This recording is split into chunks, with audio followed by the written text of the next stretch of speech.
জয় মা কামাখ্যে, জয় মা তারা। বাংলায় নতুন বছরের শুভেচ্ছা জানাচ্ছি। আমি অসম গুয়াহাটি থেকে জ্যোতিষী কি রোয়াং বলছি।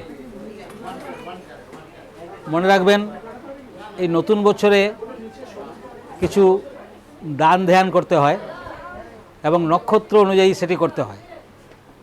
সেটি আমার কথা নয়, জ্যোতিষশাস্ত্রের বিখ্যাত খনার বচন, খনার কথা।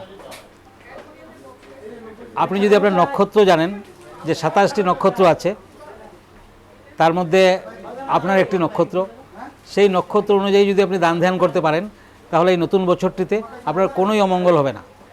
যেদিকেই যাবেন আপনার সাকসেস, আপনি শুভ ফল নিশ্চয়ই পেতে পারেন। চন্দ্রের যে 27টি বউ ছিলেন, ওয়াইফ ছিলেন, তার মধ্যে রোহিণী একজন।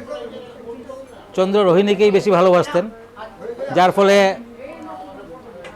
অন্যরা বাকি 26টি নক্ষত্র মানে চন্দ্রের যারা ওয়াইফ,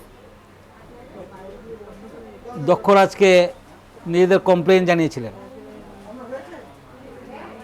তো চন্দ্র তখন কিছু উপায় বেছে নিন যাতে ওনার 27 জন ওয়াইফ, 27টি নক্ষত্রই ভালো থাকে।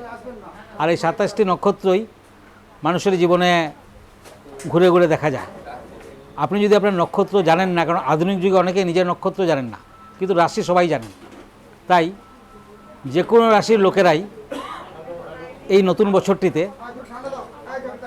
একটু ধান, একটু সোনা, একটু রূপো, একটু তামা, সাথে কুলত্তকালাই এবং গীতা, একটি পৈতে, কিছু দক্ষিণা হলদে কাপড়ে বেঁধে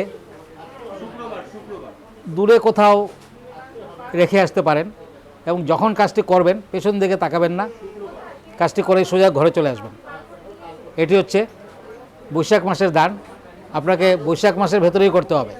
আপনার জীবনের সমস্ত অশুভ দিক নাশ হবে, আপনি সমস্ত দিকে এগিয়ে যেতে পারবেন এবং আপনার মঙ্গল হবে। ধন্যবাদ। জয় মা কামাখ্যে, জয় মা তারা।